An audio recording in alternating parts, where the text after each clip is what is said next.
Viewer discretion is advised. They have temporarily suspended the search for 4-year-old Maleah Davis that was killed by her stepfather. Houston, we have to do a better job than what we are doing.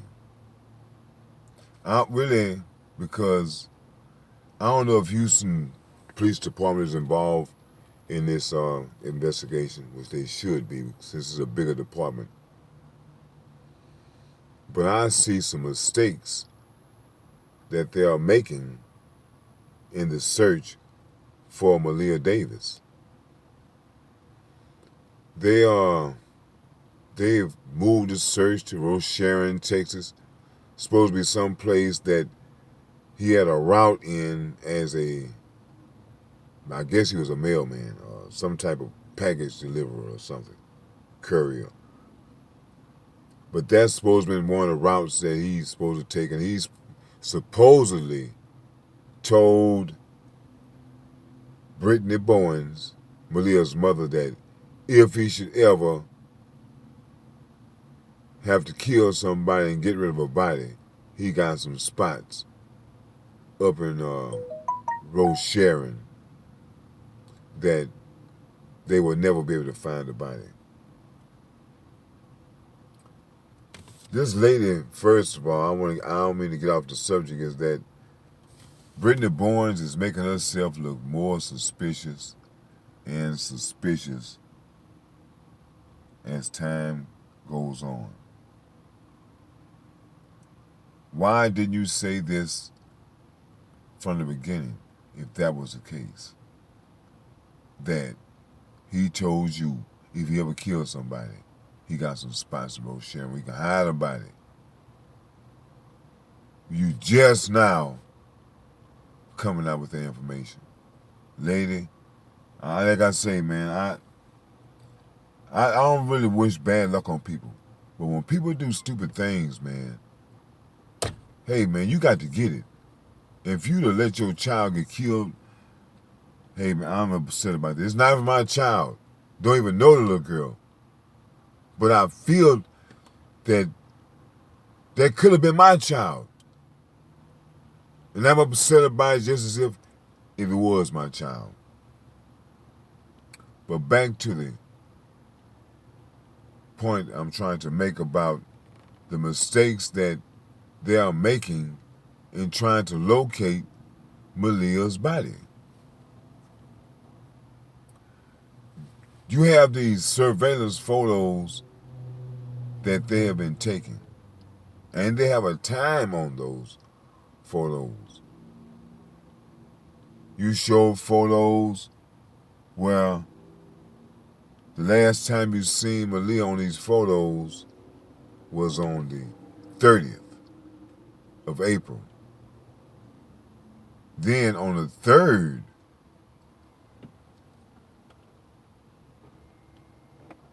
of May,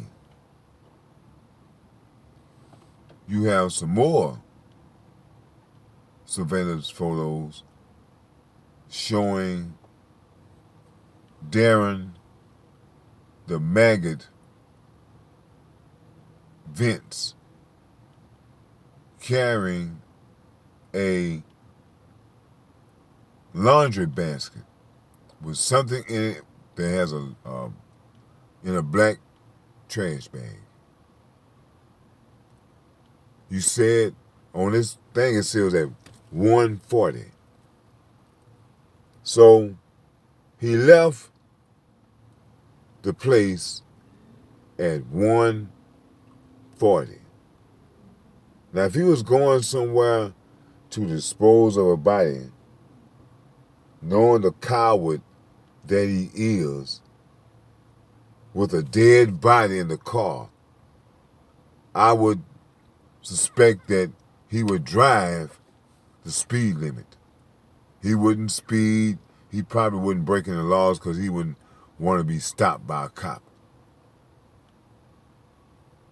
So you put that into consideration.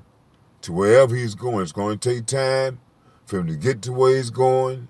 He got to get the body out the car, do what he got to do, get back in the car, and get back to where he is.